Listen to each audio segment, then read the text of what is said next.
state your full name and how your name is going to appear on the ballot? Ronald Blevins Sr. Okay. What position are you running for and for which party? The Clark County Council at Large in the Republican Party. What do you think your best qualifications are for the position? I have quite a bit of experience in executive management, managing projects, multiple budgets and things, and companies and things that I work for. I have some business management training, again, project management, homeland security and evaluation training. I'm a Six Sigma green belt, and I'm well versed in Kaizen, Dynamic, and lean operational excellence. And so part of that lean operational excellence I've learned is how to identify waste, and then to come up with ways to eliminate that waste and make things more efficient. I've developed operational labor and maintenance budgets. I've managed projects from $2.5 million projects from ground up, and multiple times things. I've handled P&Ls and managed environmental safety regulations, OSHA and IDEM, and so I bring a lot of experience in developing KPIs, key point indicators to help measure and manage. If you can't measure it, you can't manage it. And so I developed things that put processes in place to help manage, like I said, budgets and different things, projects and stuff. So this county council position, if you look at my qualifications, and I'm not good at bragging on myself, but if you look at my qualifications, I'm overqualified to be a county council. But I'm not saying that boastfully, but I do bring to the table maybe some other views and questions and help develop ways and things that I've experienced that maybe improve things in the current county council. What's your primary motivation for running for this position? Well, it's well known over the last several months, Clark County, as things have come to light, some issues. I have been kind of contemplating for probably the last couple of years, really, to maybe run for office. I feel like right now is a prime opportunity. There's things that have been identified, that some opportunity for improvement. And I live in Clark County, lived here for a lot of years. Between Floyd and Clark, most of my adult life has been Clark County. And I got 4 children and 8 grandchildren that live here, and I want to be able to do my part in helping and trying to improve things here in Clark County, and for them. And eventually, my time on earth is going to be done, and I'd like to be able to leave a place better than what it was when I got there. There's a lot of opportunity here to fix things in Clarksville or Clark County, and I think I'm the man for the job. I'm not a yes man. I'm not a politician. I'll do what's right. I don't get caught up in, I don't care if you're a Democrat, Republican, Independent. It doesn't make any difference. Do what's right, and put America first. Put Clark County first. And I'm a stickler for let's help our home first. What are your main goals in filling this position if you're elected? Well, I got a list, and just to name a few here, I believe in limited government. I will advocate for a minimal intervention in local affairs, emphasizing individual responsibility and private enterprise. Fiscal responsibility is a must. Unfortunately, this often lacks in our government. I will prioritize balanced budgets and low taxation to ensure efficient use of our taxpayer dollars. There is no excuse for the abuse or misuse of your hardworking tax dollars, of our hardworking tax dollars. I am an advocate for strong law enforcement. As a county councilman, I will fund law enforcement agencies to maintain public safety and uphold the rule of law. I will do everything I can to ensure that our men and women in uniform have what they need to do their job to keep our community safe. I will uphold the rights of property owners and resist any excessive regulations that may infringe upon those rights. Economic development is crucial for sustainability. I believe it is important to foster a business-friendly environment through reduced regulations and taxations to encourage entrepreneurship and job creation. I will promote policies that uphold traditional family values, religious freedoms, and cultural norms within the community. I will advocate for school choice and local control over education. I will promote parental involvement and accountability in educational processes. I believe it is important for our local government and our schools to have a trusting working partnership that supports our students, their families, and our educators who work so hard to prepare our youth for the 21st century workforce. These are just a few things. One of the things I think that's lacking in our current, it ain't just the council, it's more than just the council. In Clark County and even up across America, really. Honesty, integrity, transparency, and accountability. Somewhere along the way, I guess some politicians have they kind of shove those traits down, and we need to come back to it. There needs to be accountability of doing the right thing for the people.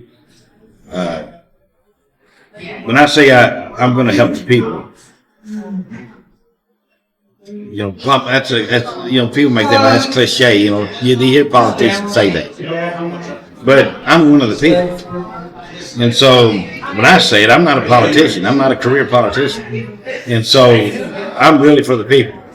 I'll do the right thing, and I will lead and manage by integrity, honesty, transparency, and accountability. I hold myself as well as others accountable. So if I'm elected for this county council position, God tells us to walk worthy in the vocation we're called. And if the public votes me in as their county council, I'll walk worthy. And I will be for the people, not for the ones in the back room wanting to make a deal. And so I don't operate like that. And I will push. And I'll make enough noise that if things ain't right, everybody's going to know about it. And I'm going to push for transparency.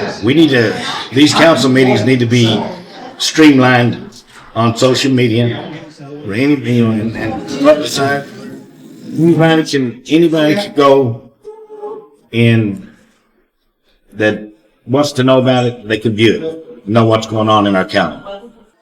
For the position you're running for, how would you do things differently than those who currently serve in the position? How would you see meetings run differently? Well, again, transparency for sure.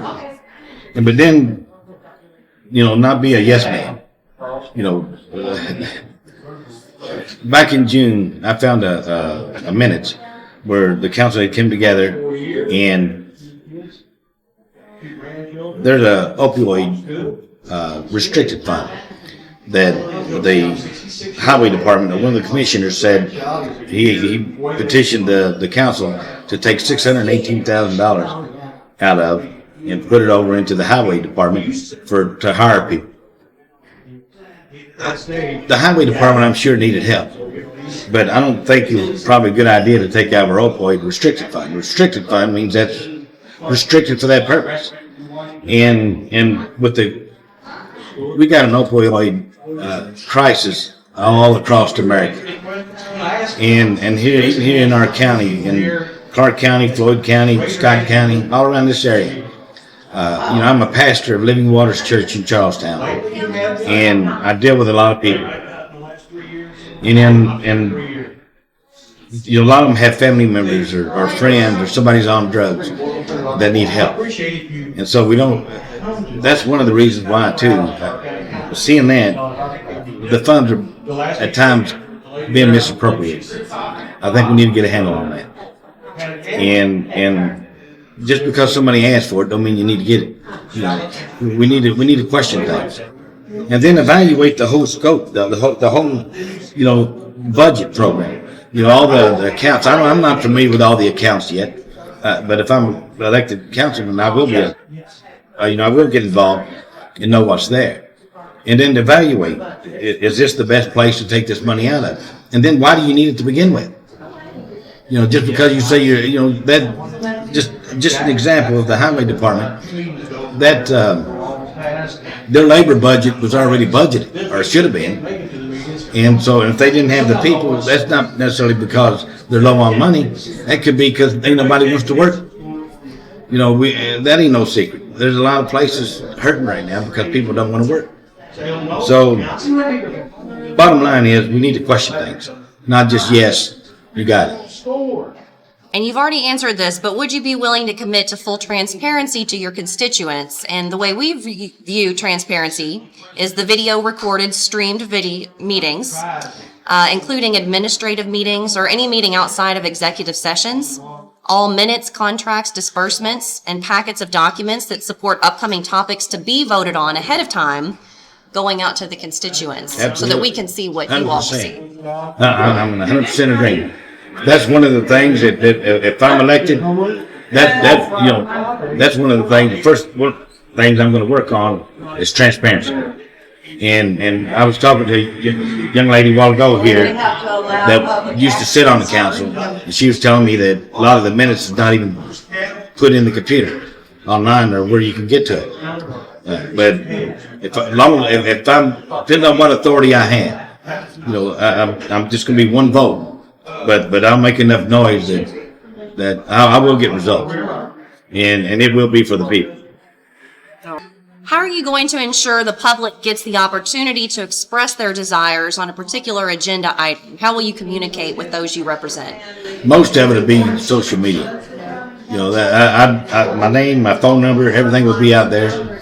I've already actually got a card that I've made up that I'll be passing out to some of the homes. Of course, I can't walk the whole county. You know, that's too much. But my phone number will be on there, and it'll be on social media. Any ways you can contact me, and then all the folks, if they want to know something, they have means to communicate with me, and then I'll make sure they know. I'll send it out to all my friends on Facebook and different things. But you know, they have a responsibility too to reach out to me. You know, I think Clark County is I can't remember the number now. I think like 80,000 people or so, or it'll actually more than that. But it's so I can't obviously reach out to that many people. So, but I'll make reaching out to me easy, so anybody can. If you're employed full-time elsewhere and your employer offers health insurance, what are your thoughts on officials participating in the county insurance plan as less than full-time employees? And will you be taking county insurance? No, I have insurance where I'm at, and I'm well pleased. I work at a great company, and got great insurance, and I don't need the I didn't even know it was offered until last week. You know, I heard you mention somebody else, but I don't plan on taking that. What are your opinions of taking county insurance, health insurance for people who are less than full-time? Full-time in the county, or full-time in the, like, working somewhere? Less than full-time working for the county, but taking benefits, health insurance. I'm not opposed to somebody having insurance, especially this day and time. We'd have to look at the budget, and if the money is there to help, you know, somebody with insurance if they need it, I'm not opposed to that. But if they got other means of having insurance, then they need to do that, especially being part-time.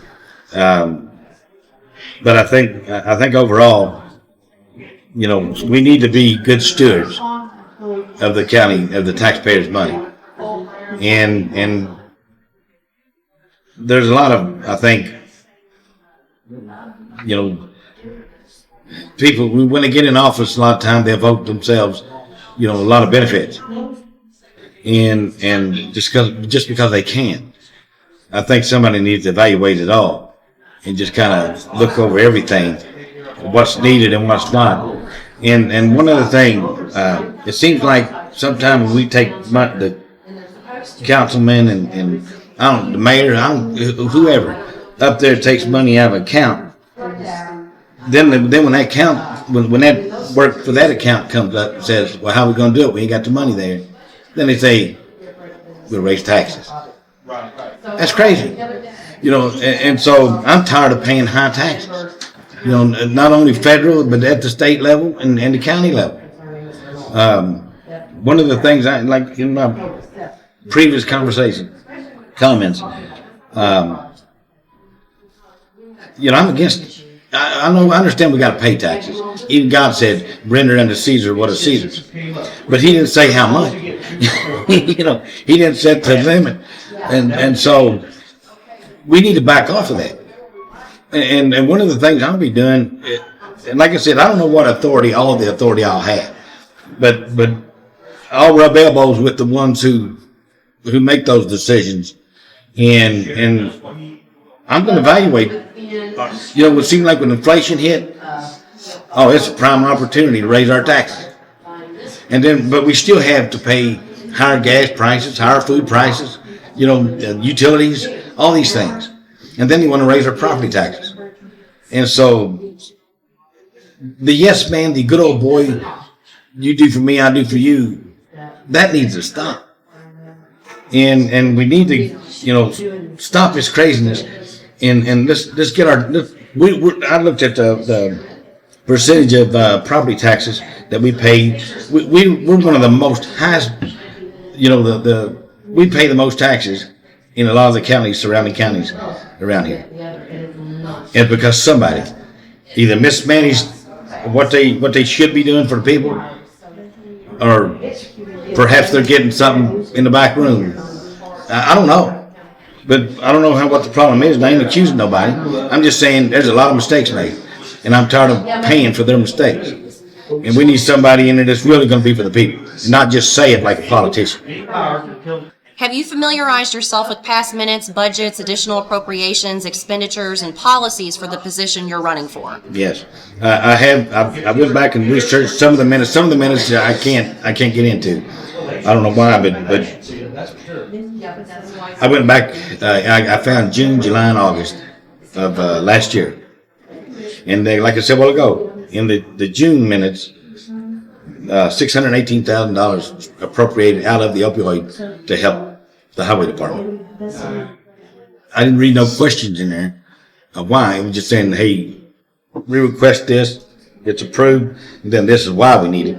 But it's not looking at other opportunities to help that situation. There's still a lot to learn, and so I'm just touched the tip of it, of looking at some of the minutes and what I have read. I got, you know, it kind of gets under your skin a little bit, but you can tell that, you know, I don't want to knock the people that's in there. I know at least one person that's in there, and I think it's a good guy, and I think in his heart, he'll want to do the right thing. But at some point, we got to question and evaluate things to make the right decision for the community. When subcommittees are created or members are appointed to existing subcommittees, will you commit to making the names of those members available to the public? Yes. Okay. Yeah. Total transparency. Do you have any relatives, close friends, or business partners serving in a government position, on a government board, or as an elected official? Yes. My son, Ron Blevins, Jr., he's actually serving on the city council in Charlestown, Indiana. Have you ever worked with Jamie Knoll under Jamie Knoll, received a promotion under Jamie Knoll, received campaign contributions or any other gifts from Knoll, including government, business, or volunteer positions? No. What's been your current communication with the new GOP leadership? Ron Grooms, Fannie Broxson, if any? How would you describe your relationship with the Clark County GOP? I haven't had any experience with them yet. There was one that reached out to me to set up a meet and greet on March the 2nd at the REMC. So that's where I guess I'll meet them. But I have not met anybody yet. What else do you want voters to know? That I'm managed by integrity, honesty, transparency, and accountability. If I'm elected, I can say it all day long, but proof's in the pudding, right? If I'm elected, they'll see. I will get results. I'll listen to my constituents, and I'll be a councilman they'll be proud of. All right. How can voters learn more, support your campaign, or get in touch with you? I'm on Facebook at Ronald Blevins Sr. They can reach out there. My phone number is on that page as well. I've got flyers I'm going to be sending out. My contact is there. So that's about it for now. Until I thought about making a web page or something, but I'm not going to get too crazy with it. But I do want the constituents to know out there, people to know that they can reach me anytime. I'm making another video besides this one that I want to send out, and then I'm going to boost. You know how you can boost it, and it goes out to more people and targeted audience. I want to try that, and then door to door. I got my babies over there, my grandbabies, and my son here and his wife, Ron Jr. and his wife, and I'm gathering my team so we can go and try to hit a lot of the neighborhoods that we can in the amount of time that we have. Okay. That's all I've got. Thank you so much for your time. Thank you.